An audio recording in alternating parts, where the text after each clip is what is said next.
जोहार नमस्कार। चलिए आज फिर एक नए वीडियो में आप सबके बीच में। और आज बहुत ही गंभीर वीडियो है और गंभीर विषय पे हम लोग चर्चा करेंगे। थंबनेल आपने पढ़ा है कि हमने लिखा है कि सीएनटी के बारे में कुछ विशेष बातें हम लोग जानेंगे कि हम लोग के लिए हित में बना ये कानून या फिर अहित में बना ये कानून। तो इस विषय पे बोलने से पहले मैं चाहूंगा कि जो साथी अभी तक मेरे चैनल से नहीं जुड़े हैं वो सब्सक्राइब कर लें, और जो साथी जुड़ गए हैं उनको तहे दिल से धन्यवाद है। और इस वीडियो को ज़्यादा से ज़्यादा शेयर करके कम से कम उन आदिवासी भाइयों तक पहुंचाइए जो अपने आप को समझते हैं कि ये कानून उनके हित में है, ये कानून के वजह से उनकी ज़मीनें सुरक्षित है। ये कानून का जो रवैया और ये कानून का जो बात कर करके सरकार अभी तक कहती है कि सीएनटी एक्ट में जितने भी समुदाय आते हैं उनकी ज़मीनें सुरक्षित है, उनकी ज़मीनों को लूटा नहीं जा सकता है, उनके ज़मीनों को खरीदा नहीं जा सकता है। खास करके आदिवासी भाइयों के लिए ये चिंता का विषय है। ये बात आज की नहीं है, ये हमारे भारत आज़ादी से पहले की बात है। ये अंग्रेजों का ज़माना का बना हुआ एक कानून है। मतलब ऐसे समझिए हम लोग कि हम लोग छोड़ दीजिए, ये जो झारखंड, बिहार, यूपी, बंगाल, छत्तीसगढ़, हरियाणा हम लोग करते हैं, ये उस समय भारत ही नहीं हुआ करता था। उस समय, जिस समय भारत गुलाम एक देश था, जिस समय आज़ादी के लिए लोग लड़ाई लड़ रहे थे, ये बात 1908 की है। 1908 में एक कानून बनता है CNT SPT act. CNT act SPT act पे भी मैं बात करूंगा अगले वीडियो में। मैं इस वीडियो में सीएनटी पे बात करने के लिए इसलिए आया हूँ, हमारे जो टाइगर हैं वो जमीन के मुद्दों को भी लेके काफी संगीन है। वो बार बार कहते हैं कि हमारी जमीनों को लूटा गया, हमारी हमारी जमीनों को हम लोग जो कुर्मी समुदाय है उनको सीएनटी से बाहर रखा गया, इसलिए रखा गया ताकि हमारी जमीनों को लूटा जा सके। ये तमाम बातें वो हमेशा मंचों से और मीडिया में कहते आए हैं। तो इसी चीज को समझने के लिए हम और आप आज इस वीडियो में जुड़े हैं। चलिए एक बात बताता हूं मैं आपको। हम लोग रांची जाते हैं, रांची में बहुत सारे लोग पूरे झारखंड, बिहार, यूपी, छत्तीसगढ़, बंगाल, उड़ीसा, बंगाल और भी अन्य अन्य जगहों से रांची में आके घर बना के लोग रह रहे हैं। आप लोग के अगल बगल में भी सुनते होंगे, रांची की ही नहीं और भी जगहों की बात है, जैसे नेतरहाट, जमशेदपुर, धनबाद। मतलब जहां जहां भी आदिवासी भाइयों का प्रवेश ज्यादा है वहां की मैं बात कर रहा हूँ। उनकी जमीनें, वो वहां के जमींदार हैं। जैसे रांची आदिवासी का घर, जमीन जगह, उनके पुरखा वहां बसे थे, तो उनकी वो जमींदारी चलती थी, उनके पास ज्यादा ज्यादा संख्या में। हमारा जैसे गांव यहाँ है, हमारा जमीन है, रांची में जिनका गांव था उनका जमीन था।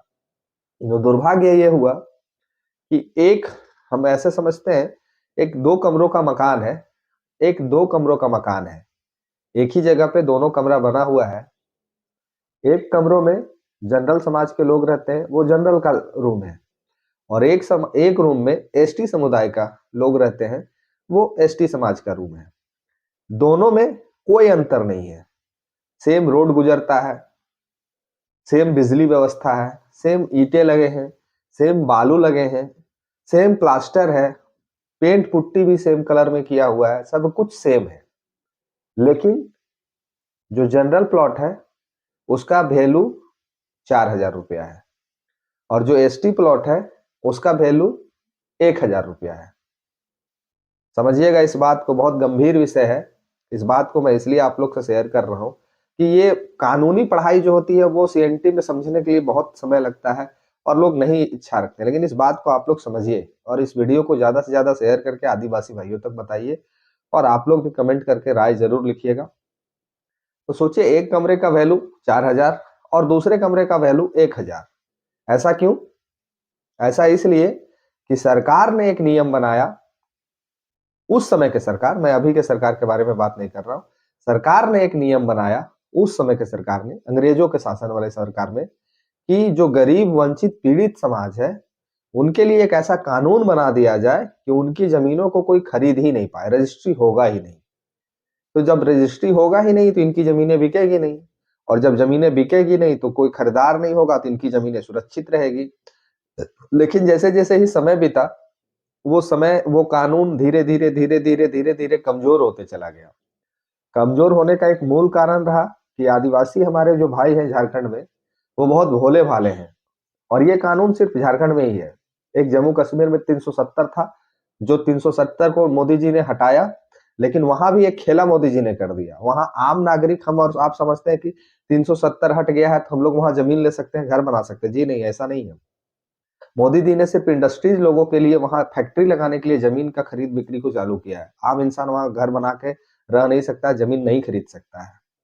तो ये भी सरकार कंफ्यूज करने के लिए 370 सिर्फ नाम का हटाई, जबकि वहां एक ऐसा सिस्टम बना हुआ है कि आज भी सिर्फ जो इंडस्ट्रीज लगाना है, जो फैक्ट्री लगाना है, वो लोग जमीन खरीद सकते हैं। हम और आप घर बनाने के लिए वहां जमीन नहीं खरीद सकते हैं। ठीक उसी तर्ज पे झारखंड में नियम था कि आदिवासी और खास करके वो समाज जो सीएनटी में आते हैं, उनको जमीन नहीं बिक सकता है, नहीं कोई खरीद सकता है। और उनके जमीनों की रक्षा करने की जिम्मेवारी अंग्रेज शासन में बने हुए कानून की थी। लेकिन जैसे समय बीता, झारखंड अलग राज्य बना और वो कानून यहाँ लागू हुआ, तब जाके यहाँ एक सिस्टम आ गया। सिस्टम क्या आ गया? यहाँ आदिवासियों का जमीन धड़ल्ले से बिकना शुरू हो गया। खास करके वैसे जगह पे जहां इनका घर हुआ करता था, जहां ये जमींदारी थे, जहां इनके जमींदार थे, मतलब जहां 5 एकड़ 10 एकड़ इनके पास संपत्तियां थी। और एक एक आदिवासी के जमीन में पूरा गांव बसा हुआ है। रांची में मैंने देखा है, एक एक आदिवासी के जमीन में एक पूरा गांव बसा हुआ है जो पूरे यूपी के लोग हैं, एक पूरा गांव बसा हुआ है जो छत्तीसगढ़ के लोग हैं, एक पूरा गांव बसा हुआ है जो बिहार के लोग हैं, कुछ झारखंड के भी लोग हैं। तो वो झारखंड, बिहार, यूपी, छत्तीसगढ़ वाले अब जनरल प्लॉट को नहीं खरीदना चाहते हैं। कारण, घर तो मैंने पहले ही बताया कि 2 कमरों का रूम है। एक कमरों में एक कमरे की वैल्यू 4,000 है, दूसरे कमरे की वैल्यू 1,000 है। लेकिन ईट सेम है, बालू सेम है, प्लास्टर सेम है, पुट्टी सेम है, जमीन सेम है, रोड जो गुजरने वाला है वो भी सेम है। लेकिन एक का वैल्यू 1,000 है, दूसरे का वैल्यू 4,000 है। तो कौन लगाएगा? 4,000 क्यों लगाएंगे हम 1,000 लगा के जमीन ले लेंगे। वही हाल आज हमारे झारखंड के रांची में आदिवासी भाइयों के साथ हो रहा है। धड़ल्ले से उनकी जमीनें खरीदी जा रही है और खरीदने वाले कोई और लोग नहीं है, यूपी, बिहार, छत्तीसगढ़, हरियाणा, पंजाब के लोग हैं। खरीदने वाले वो लोग हैं जो सरकार में बैठे हैं, जैसे मुख्यमंत्री जी हमारे, उनके जमीन है। आपने टाइगर जयराम दाने एक जो हॉस्पिटल है, पल्स हॉस्पिटल, वो सीएनटी में बना हुआ है। छवि रंजन जैसे अधिकारी जो रहे हैं, उनकी बहुत सारी जमीनें हैं सीएनटी, जो खरीद के अपने नाम पर रजिस्ट्री करा लिया है। तो आदिवासी के लिए ये 1980 1908 का जो कानून था, ये वरदान ना होकर उनके लिए श्राप हो गया। उनको मजबूरी में जमीन बेचना पड़ता है। बेटी का शादी हो, बीमारी आ गया है, गंभीर बीमारी आ गया है, तो उस समय उनको जमीन बेचनी पड़ती है। और बेचने के बाद क्या होता है कि उसी ठीक बगल में जनरल समाज का एक प्लॉट होता है। उस प्लॉट का जो डिसमिल रेट है रांची में, वो शायद 10 लाख रुपए प्रत्येक डिसमिल है। और ठीक उसी के बगल में, जस्ट उसी का आर में सटा हुआ, आर मतलब समझते हैं ना, एक खेत के बगल में दूसरा खेत, उसी के आर में एक आदिवासी भाई का जमीन है। उस जमीन का कीमत 2 लाख रुपए डिसमिल है। सोचिए, कहां 10 लाख रुपए डिसमिल और कहां 2 लाख रुपए डिसमिल। और मजबूरन वो जमीन बिकती है, और बिकते के बाद वो जमीन को कौन लोग खरीदते हैं? जिनके पास पैसा है, जो यूपी, बिहार, झारखंड से आके रांची में बसना चाहते हैं। आज पूरे झारखंड में से जितने भी लोग हैं, सबका इच्छा है कि हम रांची में घर बनाएं। यूपी, बिहार के लोग का इच्छा है रांची में घर बनाएं, और बना रहे हैं, नहीं बना रहे हैं ऐसा बात नहीं है। लोग बना रहे हैं घर, और बनाने के पश्चात ये स्थिति है कि लगभग लोग सीएनटी जमीन को ही खरीदते हैं। कारण यही है कि वो 10 लाख रुपए डिसमिल है और ये 2 लाख रुपए डिसमिल है। सरकार भी इस पे कुछ नहीं करना चाहती है। सरकार भी इस पे संज्ञान कभी नहीं लेना चाहिए। जिसको रांची में आना है, आदिवासी को हड़पो, लूटो और जमीन घर बनाओ और रहो। और आदिवासी जो लोग हैं, जो आदिवासी भाई हैं, वो आज भी जेएमएम सरकार के गुण गाते हैं कि हमारे दिशुम गुरु की सरकार है, हमारे हेमंत सोरेन जी की सरकार है, ये हमारी रक्षा कर रही है। लेकिन उनको ये समझ में नहीं आता है कि हमारे बगल वाले जो दूसरे समाज, जो जनरल कास्ट से आते हैं, उनकी जमीन का कीमत 10 लाख रुपए डिसमिल है और मेरा जमीन का कीमत 2 लाख रुपए डिसमिल क्यों है? बिक तो मेरा भी जा रहा है। और एग्रीमेंट होता है, पता नहीं सादा पट्टा, क्या क्या नियम बनता है, और उससे उनकी जमीनें खरीद लेते हैं दूसरे लोग। तो ये इसलिए मैं आपसे शेयर कर रहा हूं कि ये आपको समझना चाहिए आदिवासी भाई लोग को, जो कह रहे हैं ना हमारी पार्टी, जो जेल कैंप पार्टी है, वो कुर्मी समुदाय के लिए है, कुर्मी समुदाय लड़के एसटी में आना चाहती है, हम उसको समर्थन नहीं करेंगे। भाई, हम आपको बताना चाहते हैं कि वो जो आपके लिए लड़ाई लड़ रहा था ना, टाइगर जयराम महतो, वो विधायक बन गए हैं। अब उनको दिक्कत नहीं है, अब उनको दिक्कत नहीं है। और आज के जनरेशन में, आज के डेट में सब अपना परिवार अपना सोचता है। मात्र इकलौता वो ऐसा व्यक्ति है जो पूरे झारखंड के हित में सोच रहा है। मात्र वो इकलौता ऐसा व्यक्ति है जो झारखंड के एक एक आदिवासी मूलवासी खतियानी के बारे में सोच रहा है।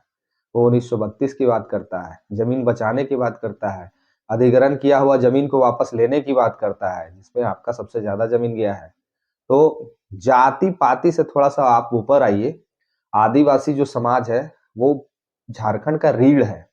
ये समाज अपने आप को थोड़ा सा ऊपर लेके आए, और खास करके वो तमाम पढ़े लिखे भाई साहब, जो पढ़े लिखे आदिवासी भाई लोग हैं, उनको सोचने की आवश्यकता है। आप लोग जिस दिन जाग जाइएगा ना, उस दिन जो नहीं पढ़े लिखे लोग हैं उनको समझाने की जिम्मेवारी आपकी है।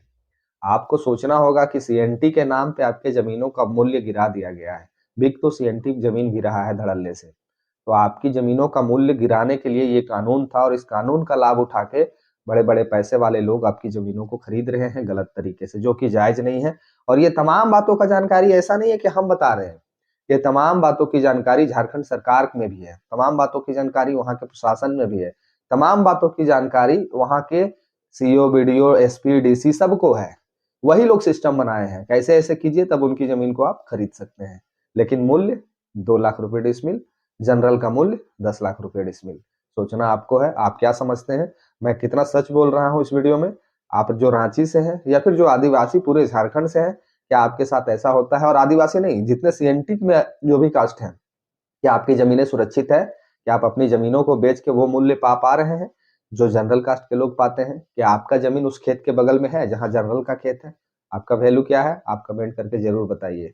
तो विशेष मुझे ये समझाना था सीएनटी कानून के बारे में कि 1908 में अंग्रेजों के जमाने में जो शासन और कानून लगा, वो निश्चित ही हम लोग के हित में लगा।